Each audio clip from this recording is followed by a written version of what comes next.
Hello friend, welcome back to our channel Sumi kitchen. Friend, আজকে তোমাদের সামনে নিয়ে এসেছি নতুন রেসিপি, সেটা হলো চিকেন নাগেট। তো রেসিপিটা দেখো, আমি এখানে তৈরি করে রেখে দিয়েছি সব রেডি করে। এবার আমি কড়াইয়ের মধ্যে তেল দিয়ে দেব। এখানে আমি ফরচুন রিফাইন্ড অয়েল দিয়ে দিয়েছি। আর তেলটা গরম হয়ে গেলে পরে আমি চিকেন নাগেটের পিসগুলো, যেটা আমি রেডি করে রেখেছি, ওটা তেলের মধ্যে ডিপ ফ্রাই করে তুলে নিলেই তৈরি হয়ে যাবে চিকেন নাগেট। খেতে কিন্তু অসাধারণ হয়েছিল।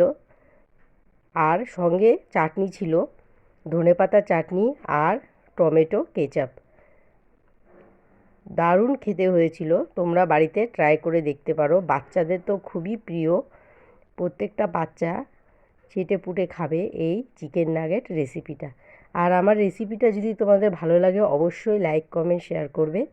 আর আমার চ্যানেলটাকে সাবস্ক্রাইব করে আমার পাশে থাকবে আর নতুন নতুন রেসিপি পাওয়ার জন্য। আর আমার রেসিপিটা দেখার জন্য তোমাদের সবাইকে ধন্যবাদ। দেখতেই পাচ্ছ কত লোভনীয় হয়েছে, খেতেও কিন্তু তেমনই হয়েছিল।